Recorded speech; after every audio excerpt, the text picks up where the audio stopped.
Well, good morning, good people. Mark Holmes here with my buddy Cowboy Joe Boo, as well as Joe Bear in the house. And as always, I want to say thank you all for watching, commenting, subscribing, and being part of the Joe Boo Sports Report.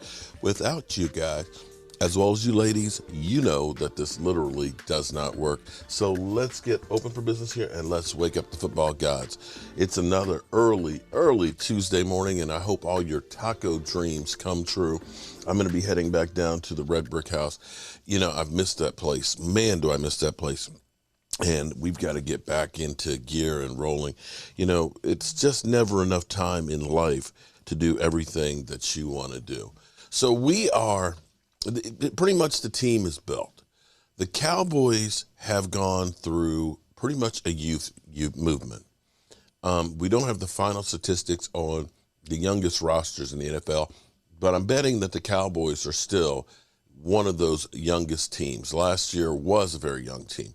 And, you know, I sit here and I listen to all the Eagle fans that just trash the Cowboys and all the talking heads that trash the Cowboys and things. But when you start looking at the Dallas Cowboys team and how young they actually are, you know, the key players, there was a list of that was going around that the Cowboys have 5 players in the top 5 of their positions. Micah Parsons, Diggs, CD, Dak, and let's see, who else? Oh, Zach Martin. Zach Martin is the only one that's really of age. Now, Dak is, you know, of course, some people will say Dak doesn't belong in that, whatever. But he's still relatively young in comparison to some out there like Aaron Rodgers and things. But you start looking at Diggs and CD Lamb and Micah Parsons. These guys have been in the league 3 years or less, which is amazing because the Cowboys, right in front of our eyes, went from being an older roster to all of a sudden being one of the younger ones, getting all this young talent. And I say this because when you're younger, you recover faster, you're quicker, you haven't had the miles on you where you just have those nagging injuries and things. You haven't started that, you know, slowing down where your skills take you beyond just that toughness. You think about Dez Bryant. His first 4 or 5 years when he was just a physical specimen that could just out-muscle anybody. Then you start getting older and slowing down and the nagging injuries. It changes things. So when you start thinking about Micah Parsons going into his 3rd year, the amount of experience that he has, when you think about Diggs, who's only had 3 years of experience right there, who has more interceptions the last 2 years than the Raiders team, that they're still learning the subtleties of the game, but they're already in that top category. That means there's still more room to grow to become great. The same thing with CD Lamb. We went into the beginning of the season last year, not sure if CD Lamb was actually a number 1, and questioned him. And he thrived without having anybody else to take the pressure off of him. And so you start looking at this and saying, yeah, this is kind of like what happened in the 90s because the Cowboys, they got old. They changed to Jimmy Johnson. They got rid of Tom Landry. All the old players that had been great, that had just gotten old and been hanging on for their career, were gone. They started all over. You know, got Michael Irvin and Troy Aikman and Emmitt Smith and all of these great players. And they were able to play together and get better. And see, this is one of the reasons why the Cowboys succeeded last year. When you saw all these teams that got great players, it takes time to understand the system that you're playing in. It takes time to understand what your teammates are going.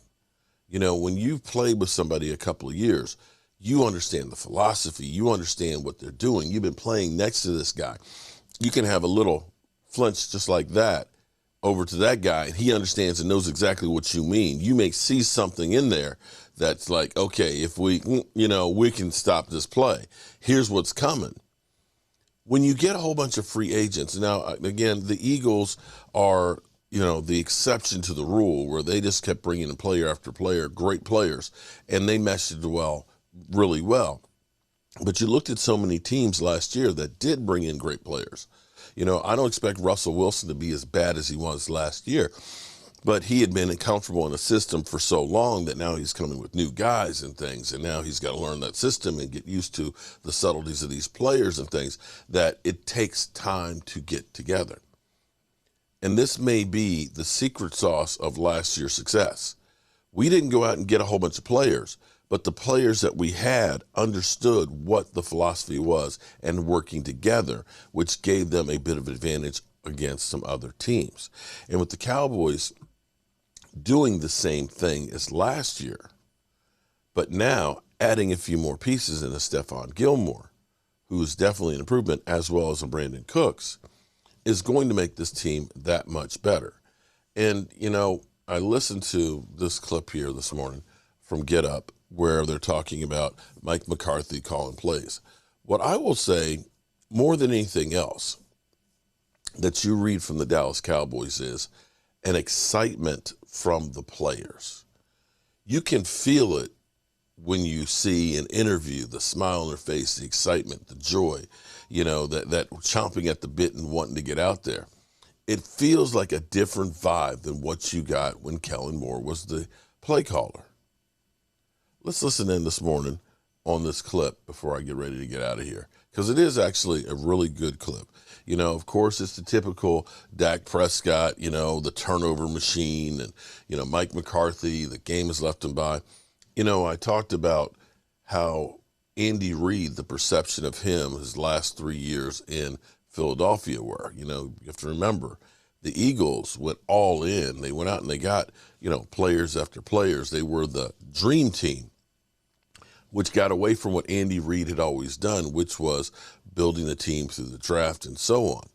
And it blew up in their face, and it ended up costing him his time in Philadelphia, which probably ended up being a blessing for him to go to Kansas City. But people had said, you know, he's lost it. The game's gone past him. Now you look at him and say he's one of the best coaches in the NFL history. So I'm not quite ready to say Mike McCarthy, even though people say Mike McCarthy doesn't do anything. Well, the head coach's job is about putting the coaches in positions to win. And for him to do what he is doing with Jerry Jones, you have to right now look at Mike McCarthy and say he's the most successful coach the Cowboys have had currently since the 90s. Now, you could say Barry Switzer, but, you know, Barry Switzer was on cruise control, and they won in spite of him. I've got to say, Mike McCarthy, 2 back-to-back 12-5 seasons. You got to look at that and say he's done pretty good at turning over a roster and keeping this thing together, along with working with Jerry Jones. Because you are beastie. What if I said the Jets will be the 3rd best team in the AFC East? Whoa. I'd say yes. Okay? Listen, I'm not mad at the 3rd. You got to pay your dues. But look, right now, this is the closet, right? You just moved into a new home. It's the pretty closet with the pretty clothes. The only problem is you done put on a little weight and you don't know if they fit. And that's what we got to find out about the Jets. Are they going to be able to get into them nice suits and them nice shoes? Or did they go crazy during the winter and the fall and eat too much in order to be able to put them on? Because I go through that in my life. Everybody has a great expectation, but I ate too much, and then I got to get back to work so I can fit the clothes. How fast will the Jets be able to fit the clothes this football season? That's the key. That'll determine where they go this year. And that goes back to what I was saying. Custom. All right, what if I said Justin Fields could lead the Bears to the division title now? I asked, did everybody on the Vikings offense get hurt? And I know they just traded away Dalvin Cook, but did you see what Justin Jefferson did last year? Did you see what Kirk Cousins did, who don't get enough credit for the season that he had? Look, Justin Fields can lead this team to being better. And I love what Ryan Poles, the new general manager, did in the draft. I love what he did in free agency. I expect the Chicago Bears to be better. I don't think they're going to be as good as the Minnesota Vikings in order to win the division. But I do think they take a step forward because. Swagger, what if I said Dak will have a bounce-back season with Mike McCarthy calling plays? Because I know you know this in the South, man. When you used to go to church, man, we used to sing this song. He got the whole world in his hands. He damn sure does. That's what Dak got, Mike McCarthy. Dak got Mike McCarthy coaching future in his hands right now. Mike McCarthy made a decision to go away from Kellen Moore. He said he gonna take over the play calling, and now the onus is put on you from a coaching standpoint. See, when you're the head coach, you can delegate. And you can make sure, and you can say, hey, man, I need to find a better assistant. I need to get somebody in that position. But he has chosen to be the offensive coordinator. So he will be more highly scrutinized from that situation and that position than he probably was a head coach. I expect him to be fine. I think Mike McCarthy learned a lot over his time off. I think he learned a lot about Dak Prescott in the building, watching him play under Kellen Moore. But, like I said, Dak Prescott got Mike McCarthy's whole future in his hands. Let's bring in Mike T. Graz is with us as well. You heard Swagoo. What do you think, Mike T? Oh, I think this team is going to be better this year because the way Mike McCarthy and Brian Schottenheimer, who I work with at the Jets, are going to just attack defenses differently. I think they're going to be much more balanced. And of the 17 interceptions last year, Brian, 11 of Dak's were when they had the lead or the game was tied. That is unacceptable. You go back to the playoff game against the 49ers, they were in control of the game until the second interception in the first half. So when Dallas's defense last year, they had to average the 41-yard start line in terms of opponent's drives after interceptions, meaning their defense had to defend only 59 yards. If with a championship defense, if the opposing offense has to go the full field, that's going to help them. I think they're going to be a really difficult out because they have a championship defense. And if they clean up these mistakes on offense, they will be really hard to beat. So it sounds like these guys are confident with Mike McCarthy calling plays. You confident? I'm skeptical. Yeah, I understand the theory that Mike T's articulating about take pressure off your defense. And obviously they have to reduce turnovers. But it's not like Dak Prescott was a turnover machine prior to last year, right? And over the last 4 seasons, the Cowboys have scored the second most points in the league behind only the Chiefs. So I don't know. It feels like they're trying to fix something that isn't broken. Maybe they're right? I mean, Mike T has an idea that it's a smart thing to do to focus more on the run game and maybe, not score quite as many points. I just feel like scoring points is the goal here, and I'm just not as sold on the idea of Mike McCarthy as play caller in 2023 as some others are. I again could be totally wrong, but I'm skeptical. Swagoo? But Graz is expressing what a lot of people, I mean, conventionally, yes, right? Like, they second highest scoring team in the league. But I think this is more, and we're going to have a nuanced conversation, and I know Dan and Mina going to want to fight me when we have this conversation later on in the season. It is about how. And I think that's the point that we miss when we talk about Dallas. Like, scoring all of those points, but to what detriment, right? Like, a lot of that was coming back the year that Dak got hurt. A lot of that was leads that you just throwing the ball 50 times a game and coming back. Remember that Dak had all of those phenomenal stats and the Cowboys was losing games because they were getting behind on teams. The other thing is when you start thinking about just in particular. Okay, I'm going to stop there for a second, though, because I think about the Cleveland Brown game where we came back and had a chance to win and had our defense not given up, 48 points to the Cleveland Browns, including, that last drive where Odell Beckham Jr., one of the worst, oh my God, one of the worst defended plays I've ever seen in my life. Just seeing him where guys are just running out of bounds, where guys just couldn't find them.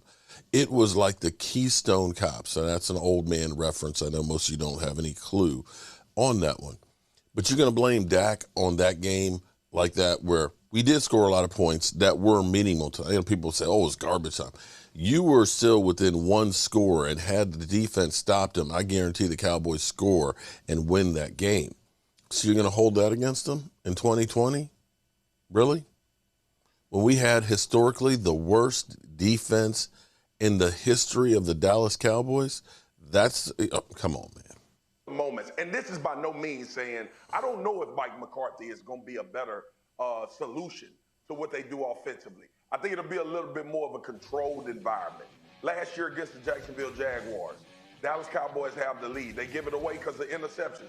You have to feel that. Your quarterback is not seeing the field. I know every pundit, every analyst, Dan Orlovsky, who I think is the best in the game at breaking film down, talked about Dak is not seeing the field well, and they continue to drop back and throw the football and throw interceptions. I think those are the things that Mike McCarthy was addressing. Mm-hmm. I don't think in his mind he gonna score 29 points a game. Hopefully he does.